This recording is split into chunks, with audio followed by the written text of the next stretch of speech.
Hey everyone, it has been a while. And so today I'm gonna talk about why it has been a while, where we have been, but I'm also sharing some fun recipes with you today. First off, I just wanna say thank you. Thank you for your kind comments. I still read the comments and I still get them all the time of, where are you guys? Where have you been? So today I thought I would do a video and answer those questions. So as crazy as it is, we started this YouTube channel about 10 years ago. Now, we didn't know what we were doing. We were kind of a giant hot mess. It was bad. Those first ones are bad. But about 5 years ago, I finally figured out how YouTube works, what it wants to see, and that's when we started gaining an audience. It has been such an amazing experience getting to know you guys and you getting to know me. It's crazy. When I first really started, I started in Texas, then moved to California. Then I lived in an apartment for a while while we built our house, and then we finally moved to Utah. And also through all of that, I was having children. And when I was a little bit bigger in size, you all saw that I was growing as I was cooking videos, and it was fun to share that part of my life with you. Now, as crazy as it is, that's been over 2 years since I had my baby, and now she is huge. But I think one of the main reasons I stopped is because I have 5 kids. It's been so hard to balance work and kids. My oldest daughter actually started wrestling and she got second in state. She is now wrestling on the Utah national team, which is awesome. I have 4 daughters who also play soccer. They're on traveling soccer teams, which again, keeps me busy. I was getting to the point where I couldn't keep up with my life. I couldn't keep up with my kids and I couldn't keep up with work. And so I kind of had to make a choice. And so I decided, and as sisters, we actually all decided together to take a few steps back from 6 sisters. That way we would have time to focus on our family, and for us, that's the most important thing. So I just want to thank you all for being here and supporting me and my sisters and all that we're doing. And thank you for being supportive of me just being a mom. It's my favorite job. But, well, I'm being a mom, I still cook a lot of food. So I thought it would be fun to make this video not only an explanation, but also kind of a fun cooking video. I've missed it, I really have missed it. So I'm gonna show you some of my favorite summer recipes.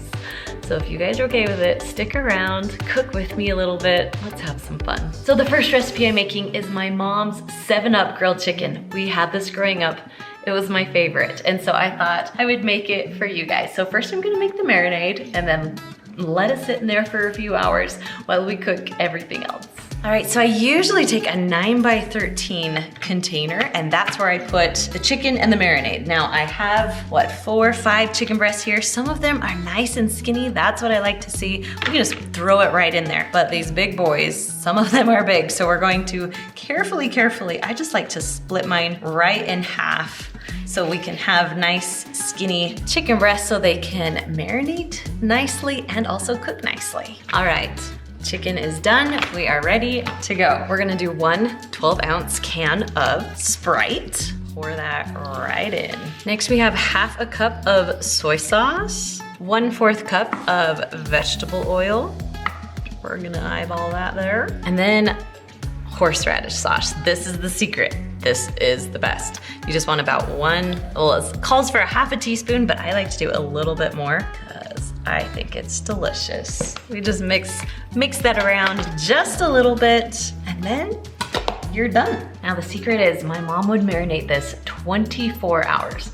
Now today, I don't have that long. I have maybe 4 or 5 hours. It will still be delicious, but if you can do it longer, it is so good.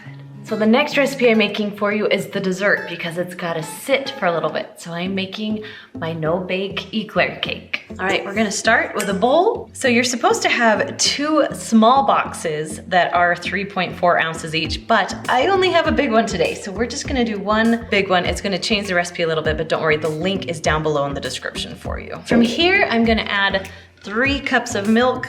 The original recipe calls for 3.5. But because I don't have as much pudding, we're doing 3.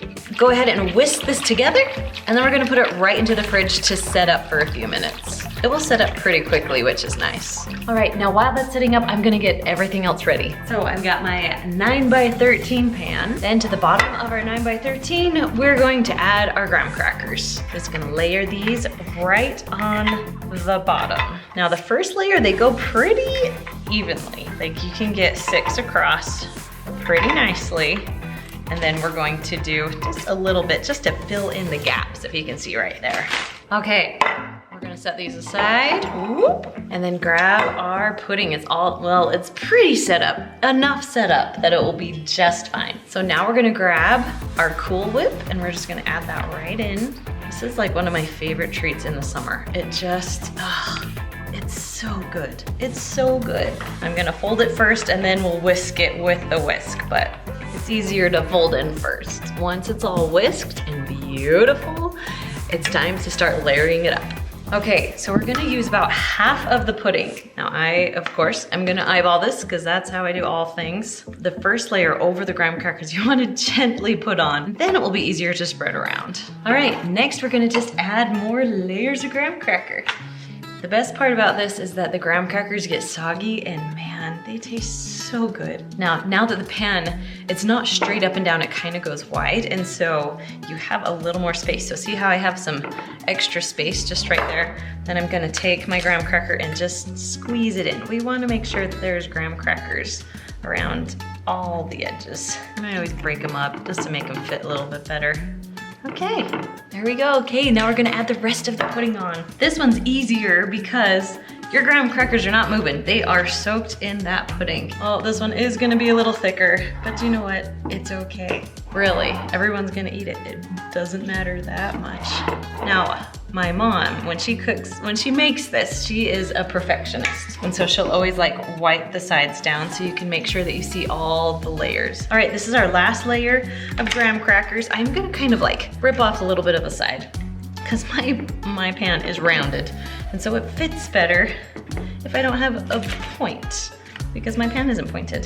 So then I'm gonna take this, I'm gonna cover it with plastic wrap, throw it in my fridge, let it sit in there for about 3 hours. So while the chicken is marinating and the Eclair cake is setting up, we're gonna work on one of my favorite side dishes that I take everywhere. I'm gonna make for you the easiest deviled eggs. You guys are gonna love them. All right, you're gonna start with 6 hard-boiled eggs. Now, if you want some tips on how to make hard-boiled eggs, I'll put a link down below to one of my favorite ways to make them. I make them in the Instant Pot. It's the 5-5-5 method.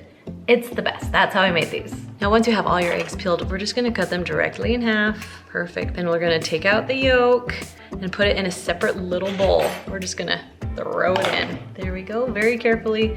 You don't want to kill any of the egg whites. I've taken out all the yolks, put them in a bowl. We're just gonna mash up the yolks and add a few more ingredients. We're gonna add 2 tablespoons of mayonnaise, 1 tablespoon of mustard.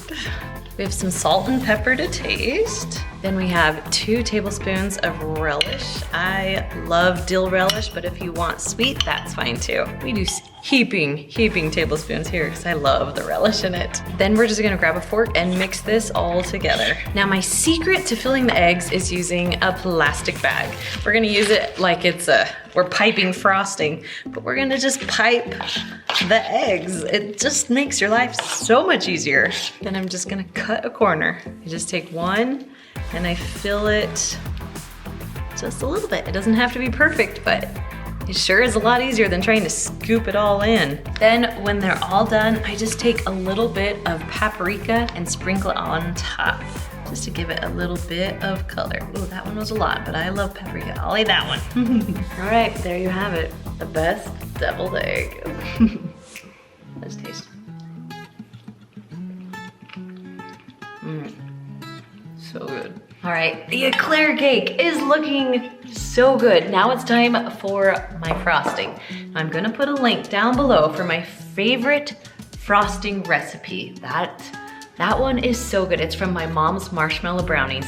It's so good on this one. The problem is, is I am out of powdered sugar. So thankfully I do have some canned frosting. Either way, if you're in a hurry and you wanna make a quick treat, this is perfect. Or you can make your favorite frosting recipe to go with this. Whatever you choose, it's delicious either way. Now you just want to layer it on very gently. Like we talked about before, just getting that first layer is a little trickier, but once you get that down, it'll be a lot easier to spread around. All right, we are officially all done. You can see the little layers. Man, it's gonna be good.